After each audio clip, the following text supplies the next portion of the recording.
నిన్నగాక మొన్న నేను కోపం వచ్చి ఈ రేవంత్ రెడ్డి అసెంబ్లీలో బూతులు మాట్లాడితే నేను కూడా కోపం వచ్చి రాహుల్ గాంధీని ఒక మాట అన్నా. అంటే ఇక కాంగ్రెస్ వాడు ఒక్కొక్కరు, ఒక ఆయన 6 ఫీట్లు ఎగురుతుండు, ఇంకొక ఆయన 6 అడుగులు 6 గజాలు ఎగురుతుండు నా మీదికి. నేను అడుగుతున్నా కాంగ్రెస్ వాళ్ళను, అయ్యా నేనేమన్నా కొత్తగా రాహుల్ గాంధీని? మీ రేవంత్ రెడ్డి అన్నమాట నేనన్నా. రేవంత్ రెడ్డి ఏమన్నాడు రాహుల్ గాంధీని? ఇడు పప్పు కాదు ముద్దపప్పు అన్నాడు. నేనేమన్నా గదే అన్నా. ముద్దపప్పు నిజమే నేనన్నా. దానికి నా మీద ఒకడు 6 ఫీట్లు ఎగురుతుండు, ఒకడు 6 గజాలు ఎగురుతుండు. ఎగిరేదేదో మీరు రేవంత్ రెడ్డి మీద ఎగురురి, నా మీద ఎందుకు ఎగురుతున్నారు మీరు? మీ రేవంత్ రెడ్డి అన్నాడు సోనియా గాంధీని బలిదేవత అన్నాడు. 1000 మందిని బలి తీసుకున్న బలిదేవత, 1000 మంది తెలంగాణ పిల్లలను సంపింది ఈమె అన్నాడు. నేను అన్నానా? అది మీ రేవంత్ రెడ్డి అన్నాడు.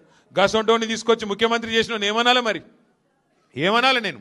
అందుకే అన్నా, ఆ ముద్దపప్పు గారి గురించి నేను అనలేదు. ముద్దపప్పు అన్న రాహుల్ గాంధీని ముద్దపప్పు అన్న రేవంత్ రెడ్డి మీద మీ ప్రతాపం మీద చూపెట్టారు కాంగ్రెస్ వాళ్ళు.